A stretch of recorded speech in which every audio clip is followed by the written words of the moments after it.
Assalamualaikum warahmatullahi wabarakatuh.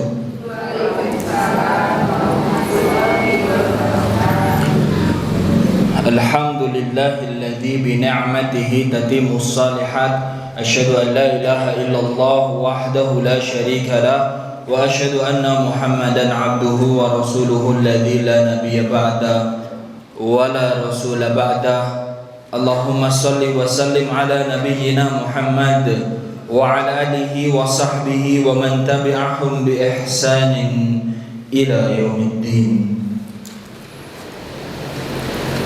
Allahumma salli wa sallim ala nabiyyina Muhammad wa ala alihi wa sahbihi wa man tabi'ahum bi ihsanin ila yaumiddin. Amma ba'du. Dari Ibu Damang. Speaker kita kecil tapi suaranya bisa besarnya. Bapak Ibu, kita akan belajar kembali kitab Tauhid. Dan terakhir yang sudah kita pelajari adalah bukti dengan penciptaan langit dan bumi. Ganti mikna. Enggak. Penciptaan langit dan bumi. Kemudian yang kedua, bukti adanya kebangkitan dengan penciptaan manusia pertama kali. Leras itu Bapak Ibu? Sudah sampai situ belum? Quran surat Al-Isra, Quran surat Al-Mu'min ayat 57. Betul? Kemudian apalagi di sini teh? Kita ulas di yang kedua ya, bukti adanya kebangkitan dengan penciptaan manusia pertama kali. Allahumma anfa'na bima 'allamtana wa 'allimna ma yanfa'una wa zidna 'ilman rabbi zidni 'ilman warzuqni fahman wa 'amalan mutaqabbalan. Rabbi israh li sadri wa yassir li amri wahlul 'uqdatam min lisani yafqahu qawli. Amin. Sebab zat yang telah menciptakannya kali pertama tentu lebih mampu membuatnya kembali hidup untuk kedua kali. Keterangan mengenai hal ini banyak sekali disebutkan dalam Al-Qur'an sebagaimana yang terdapat di dalam firman Allah Quran surat Al-Hajj ayat 5. A'udzu billahi minasyaitonir rajim. Al-Hajj ayat 5. Bismillahirrahmanirrahim. Ya ayyuhan nasu in kuntum fi raibin minal ba'tsi fa inna khalaqnakum min turab thumma min nutfatin thumma min 'alaqatin thumma min mudghatin mukhallaqah wa ghairi mukhallaqatin linubayyina lakum wa nuqirru fil arhami ma nasha'u ila ajalin musamma thumma nukhrijukum tiflan thumma litablughu ashuddakum wa minkum man yutawaffa wa minkum man yuraddu ila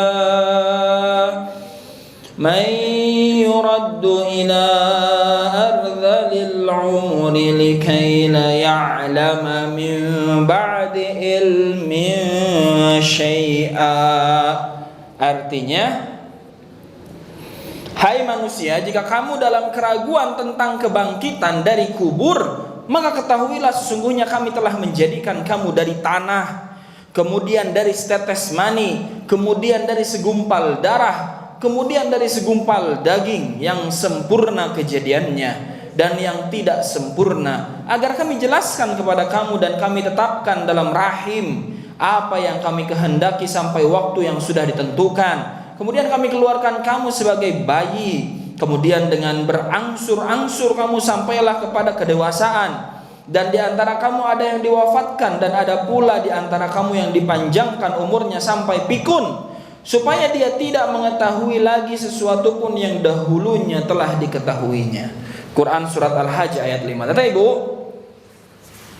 kalau mau bukti bahwa kita ini akan dibangkitkan, maka kata Ibu, kalau teteh ibu nih ya yang relate teteh dan ibu bikin bala-bala untuk pertama kalinya dalam hidup? Ya, bisa bikin bala-bala, bisa Ibu ya. Kemudian dimakan, bala-balanya hilang tidak? Bala-balanya hilang tidak setelah dimakan? Hilang. Kemudian apa? Berikutnya kalau bikin bala-bala lagi bisa? Bisa. Apalagi Allah menciptakan kita bisa? Bisa. Kemudian kita dibangkitkan lagi oleh Allah bisa? Bisa. Begitu Ibu ya. Maka kita pun kalau bisa bikin bala-bala dari bahan yang sama, apalagi Allah membangkitkan kita, bahan-bahannya Allah sudah tahu. Tadi sudah dijelaskan bahannya begini, begini dan begini gitu kan? Sudah dijelaskan. Maka Allah mampu membangkitkan kita di hari kebangkitan. Itu sudah menjadi dalil. Apalagi kata Ibu, misal contohnya itu ya. Misal dari apa ini teh? Tongsis, naon ini teh? Tripod. Tripod ini bahannya plastik kata Ibu.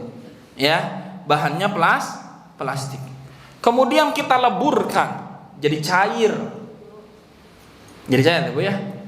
Kemudian dari bahan yang cair ini setelah lebur kita masukkan cetakan lagi, kita susun dan kita rangkai lagi, bisa jadi tripod lagi nggak? Aduh, itu mudah. Maka bagi Allah pun mudah untuk membangkitkan kita kembali.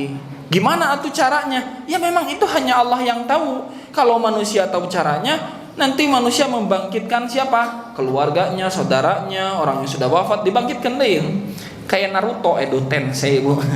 Jurus ninja jadinya atau gitu mah ya. Nah, nggak bisa. Memang itu kekuasaan dan ilmunya di sisi Allah. Bukan berarti karena kita nggak bisa, Allah nggak bisa, Allah mampu. Itu. Kemudian dalam Quran surat Ar-Rum ayat 27, wa huwal ladzi yabda'ul khalqa tsumma yu'iduhu wa huwa ahwanu 'alaihi wa lahul mathalul a'la fis samawati wal ard wa huwal azizul hakim. Quran surat Ar-Rum ayat 27. Dan dialah yang menciptakan manusia dari permulaan, kemudian menghidupkannya kembali. Dan menghidupkan kembali itu adalah lebih mudah baginya, dan baginya lah sifat yang maha tinggi di langit dan di bumi, dan dialah yang maha perkasa lagi maha bijaksana. Tadi kata Ibu ya, kalau sekarang dulu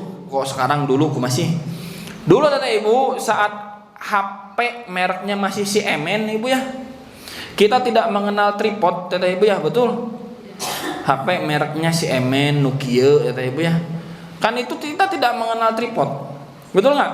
Kemudian muncullah HP ada kameranya. Apakah ketika HP ada kameranya langsung ada tripod untuk HP kata Ibu? Nggak ada kan? Tapi begitu ada kebiasaan live streaming, begitu ada kebiasaan Zoom, begitu ada kebiasaan webinar, maka teknologi yang namanya tripod akhirnya dimunculkan. Betul nggak? Coba dari tahun 2000 ternyata tripod itu 2015. Kemana 15 tahun? Kenapa nggak ada tripod itu? Karena lebih susah menciptakan yang awal. Begitu teknologi tripod muncul, terus muncul macam-macam tripod yang lain apa? Yang gurita, yang di meja, yang kecil, yang bentuknya begini, yang bentuknya begitu. Maka lebih mudah menciptakan yang berikutnya. Maka bagi Allah pun sama. Di antara menciptakan yang permulaan akan lebih mudah menciptakan kembali dari yang sudah ada sebelumnya. Itu sudah jadi bukti kalau orang mau berpikir dan jujur. Maka hari kebangkitan itu ada. Maka kata Ibu, ketika hari kebangkitan benar-benar ada, kita mau nyiapin apa? Amal soleh kita apa? Kita menghadap ke Allah mau bawa apa? Nah, bawa ucapan-ucapan buruk kita setiap hari pada tetangga, pada anak, pada suami. Mau bawa apa? Bawa apa? Bawa sholat yang Allahu Akbar, aduh hujan. Tadi nuju moe kahujanan deui. Sholat yang dalam pikirannya begitu. Mau bawa apa kita di hadapan Allah ini saat dibangkitkan? Itu yang jadi problemnya. Kalau kita sudah yakin tentang kebangkitan, maka nggak ada waktu kata Ibu. Waktu kita hanya sebentar. hanya 60 sampai 70 tahun selesai di dunia ini, Bu. Kemudian mendapatkan balasan selama-lamanya kekal abadi. Tah, sok kumaha definisinya? Selama-lamanya kekal abadi. Usia kita hanya 60 sampai 70 tahun. Udah, bersabarlah. Bersyukurlah. Bersungguh-sungguhlah. Istiqomahlah di 60 sampai 70 tahun itu untuk dapat balasan selama-lamanya, karena kita tahu akan dibangkitkan. Dan nanti saat dibangkitkan, kata Ibu, akan dikasih apa? Akan dikasih amal catatan kita, catatan amal kita. Akan dilihat bagaimana perilaku kita. Nah, gitu kan? Kalau yakin terhadap adanya kebangkitan, hari kebangkitan. Kemudian Quran surat Yasin ayat 77 sampai 79. Awalam yaral insanu anna khalaqnahu min nutfatin fa idza huwa khasimun mubin wa daraba lana mathalan wa nasiya khalqah qala man yuhyil 'idhama wa hiya ramim qul yuhyiha alladhi ansha'aha awwala marrah wa huwa bikulli khalqin alim. Dan apakah manusia tidak memerhatikan bahwa kami menciptakannya dari setitik air mani, maka tiba-tiba ia menjadi penantang yang nyata, dan ia membuat perumpamaan bagi kami, dan dia lupa kepada kejadiannya. Ia berkata, siapakah yang dapat menghidupkan tulang belulang yang telah hancur luluh? Katakanlah, ia akan dihidupkan oleh Rabb yang menciptakannya kali pertama, dan dia maha mengetahui tentang segala makhluk. Ayo Ibu, jangan sampai menyaksikan, jangan sampai ragu bahwa Allah itu mampu membangkitkan. Apa dampaknya bagi keimanan kita bahwa kita itu meyakini, mengimani Allah mampu membangkitkan kita? Maka itu tadi dampaknya, kita akan memikirkan setelah kehidupan di dunia ini. Berbeda dengan yang tidak punya iman, kata Ibu. Kalau yang tidak punya iman, mereka nggak mikirin setelah mati ini kondisinya mau kayak gimana. Maka mereka akan habis-habisan, tidak peduli halal haram, tidak peduli menindas atau merugikan orang lain. Mereka akan terus-terusan, yang dicapai adalah saat di dunia ini mereka menggapai seluruh dunia itu yang tidak mungkin seluruhnya mereka miliki, kata Ibu. Maka apa? Maka berbeda dengan kita yang punya iman. Saat kita mau melakukan sesuatu, kita akan berpikir, apakah ini berpengaruh pada akhirat saya menjadi amal yang baik, timbangan kebaikan, ataukah saat nanti di akhirat ini berpengaruh pada amal kita di timbangan keburukan. Maka kita berpikir lebih panjang, maka kita berpikir lebih banyak, maka kita mempertimbangkan lebih detail. Itulah akibat dari kita beriman pada hari kebangkitan. Maka hati-hati, kata Ibu ya. Kemudian Quran surat Qaf ayat 15. Afa'ayina bil khalqil awal bal hum fi labsim min khalqin jadid. Maka apakah kami letih dengan penciptaan yang pertama? Sebenarnya mereka dalam keadaan ragu-ragu tentang penciptaan yang baru. Apakah Allah kesulitan menciptakan yang pertama? Tidak, kata Ibu. Kita aja yang kesulitan mikirin ide ini dan itu mau bikin apa. Kita aja yang kesulitan. Sedangkan bagi Allah semua hal itu mudah. Kun fayakun. Jadi kalau kita berpikir Allah itu kesulitan menciptakan sesuatu, artinya kita sedang meragukan hari kebangkitan. Wahai Ibu, pahami betul-betul bahwa Allah akan membangkitkan kita, maka itu harus berpengaruh pada keimanan kita. Contoh lagi ya, contoh.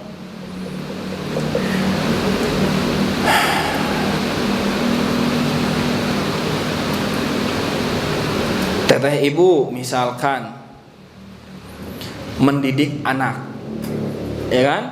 Mendidik anak. Atau misalkan teteh ibu jangan mendidik anak tuh ya, berumah tangga misalkan, berumah tangga itu. Punten teteh ibu ya. Ini kalau ada yang kejadiannya pas, karena ini hanya andai-andaian saya aja. Teteh ibu berumah tangga, qadarullah kemudian bercerai.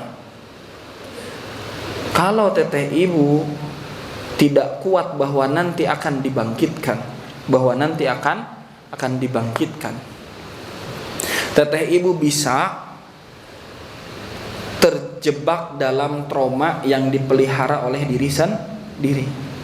Oh nanti begini kalau nikah lagi, nanti begini, nanti begitu, kalau membina rumah tangga lagi nanti begini betul, wah terus kayak gitu. Tapi kalau kita yakin ada hari kebangkitan, kalau ternyata yang kemarin, yang lalu tidak berhasil membawa sampai ke surga dan sampai situ saja amal solehnya, bisa jadi pernikahan yang berikutnya membawa pada kebahagiaan dunia dan akhirat. Karena nanti di akhirat kita akan dibangkitkan, siapa tahu amal soleh kita, bukan kita, teteh ibu yang menyelamatkan di akhirat itu yang Nabi sampaikan. Apa? Cukuplah bagi seorang istri itu melaksanakan sholat yang wajib, kemudian apa? Berpuasa yang wajib dan membuat suami ridho, maka dia bisa masuk surga dengan pintu manapun.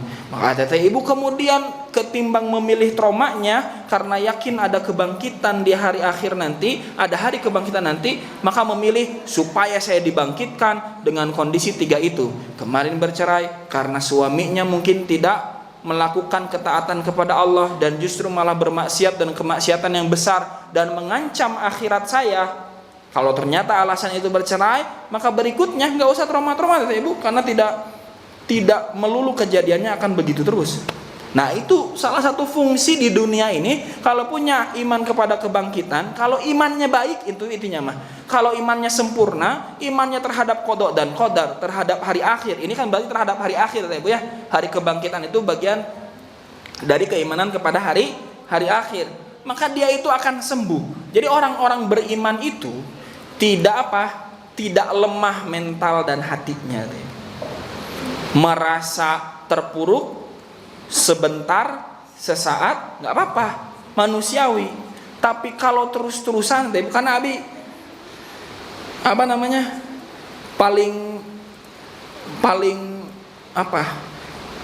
bukan berkesan Bu ya, kejadiannya buruk, betul-betul terngiang-ngiang. Nah gitu ya. Gara-gara bapaknya meninggal, seorang gadis perempuan kelas 1 SMA sedih terus-menerus, 6 bulan kemudian meninggal karena kesedihannya. Nah itu kan berarti tidak menerima ketetapan Allah. Ada kekeliruan dari keimanannya, ada keimanannya yang rapuh. Dia nggak bisa nerima ketetapan bahwa bapaknya meninggal gitu ya. Ini real, karena Abi ketemu langsung sama anaknya itu. Nggak boleh begitu. Kita orang beriman tidak begitu. Tapi dia memilih untuk sedih berlarut-larut, kemudian dari sedihnya itu menimbulkan banyak penyakit, dan dari banyak penyakitnya itu akhirnya meninggal hanya 6 bulan. Makanya ibu, orang beriman itu justru apa? Dari sekian banyak peristiwa-peristiwa yang mungkin buruk yang menimpa dirinya, dia akan tetap menjadi pribadi yang baik, menjadi pribadi yang sehat dalam artian pikiran dan hatinya Ibu ya, menjadi pribadi yang menebar banyak amal soleh gitu Ibu. Maka perhatikanlah bagaimana Ibu mulai dari iman kepada Allah, iman kepada malaikat, iman kepada kitab-kitab Allah, iman kepada para rasul. Sekarang kita sedang membahas tentang iman kepada hari akhir. Perhatikan baik-baik bagaimana Allah men-set dan memberikan ilmu kepada kita supaya kita menjadi pribadi yang luar biasa. Itu ya.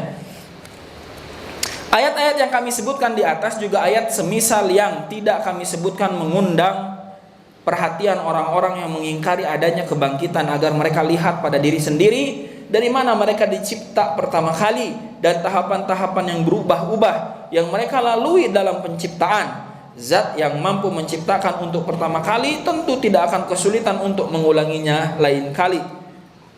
Hal itu pasti lebih mudah daripada mencipta untuk pertama kali. Itu kan logikanya gitu Ibu. Mencipta untuk pertama kali itu lebih sulit daripada mencipta untuk kedua ketiga kalinya. Perbedaan ini bila ditinjau dari akal dan kebiasaan manusia, sedang bagi Allah tidak ada sesuatu yang lebih mudah daripada yang lain. Sebab hakikatnya segala sesuatu itu mudah bagi Allah. Sedangkan bagi Allah segala sesuatunya mudah. Ini mah kalau pikirannya, tolak ukurnya manusia. Kita itu bikin bala-bala yang enak kedua kalinya akan lebih mudah daripada bikin bala-bala yang enak pertama kalinya. Kata orang gosong teuing, kata orang asin teuing, kata orang terlalu banyak terigu, kata orang kurang matang. Sampai akhirnya pertama kali kita bikin bala-bala terenak ya Ibu dalam hidup kita. Oh, gini caranya bikin bala-bala. Maka yang kedua ketiga kalinya kalau kita bikin bala-bala lagi mudah ya Ibu ya. Akan mudah. Begitu ya Ibu. Lanjut. 3. Allah memberikan dalil dalam Al-Quran mengenai adanya kebangkitan setelah kematian dengan bukti dapat dihidupkannya kembali bumi yang telah mati. Hal ini terdapat dalam banyak ayat. Di antaranya ialah firman Allah Ta'ala dalam Quran surat Al-A'raf ayat 57. A'udzubillahi minasyaitonir rajim. Wa huwal ladzi yursilur riyaha busyran baina yaday rahmatih hatta idza aqallat sahaban thiqalan thuqnahu li baladin mayyitin فأنزلنا به الماء فأخرجنا به من كل الثمرات كذلك نخرج الموتى لعلكم تذكرون. Dan dialah yang meniupkan angin sebagai pembawa berita gembira sebelum kedatangan rahmatnya yaitu hujan. Hingga apabila angin itu telah membawa awan mendung, kami halau ke suatu daerah yang tandus, lalu kami turunkan hujan di daerah itu. Maka kami keluarkan dengan sebab hujan itu berbagai macam buah-buahan. Seperti itulah kami membangkitkan orang-orang yang telah mati. Mudah-mudahan kamu mengambil pelajaran. Teteh Ibu masih ingat tidak waktu kita belajar saung di belakang, kemudian kita bikin jalan setapak di sebelah sana. Saat kita lewati, rutin kita injak-injak, tidak ada tumbuhan yang hidup. Sekarang tumbuhannya ada lagi ya Ibu. Maka Allah hidupkan lagi setelah dia mati, tanahnya kita injak-injak terus. Maka sama orang yang mati kemudian dikubur, mudah bagi Allah hidup lagi. Mudah ya Ibu. Bumi yang tandus saja oleh Allah bisa dihidupkan kembali. Begitu ya Ibu ya. Seperti itu. Lanjut dalam Quran surat sudah tadi ya. Quran surat Al-Hajj ayat 5. Wa taral arda hamidatan fa idza anzalna 'alaiha al-ma'a ihtazat wa rabbat wa anbatat min kulli zawjin bahij. Dan kamu lihat bumi ini kering, kemudian apabila telah kami turunkan air di atasnya, hiduplah bumi itu dan suburlah serta menumbuhkan berbagai macam tumbuh-tumbuhan yang indah. Itu Ibu ya. Bahkan di bumi ini kalau tempat itu kering, tempat itu tidak ada tanaman, tempat itu tandus, Allah mampu untuk menghidupkan.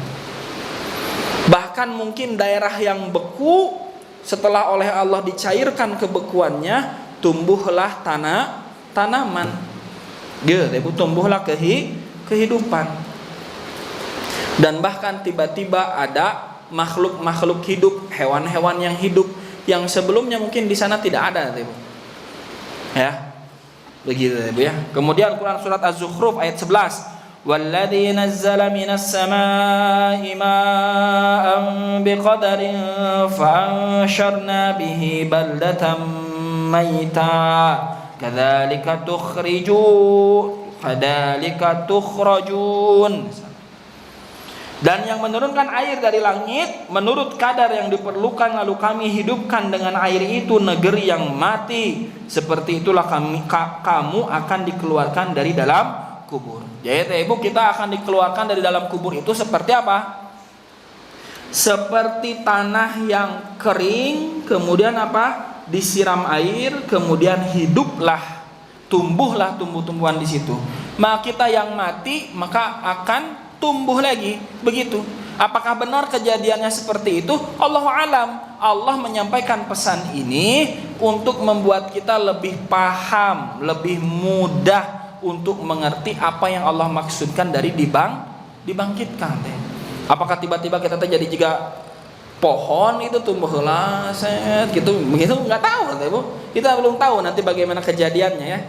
Tapi yang pasti ini Allah gunakan perumpamaan ini supaya memudahkan kita memahami hari kebangkitan.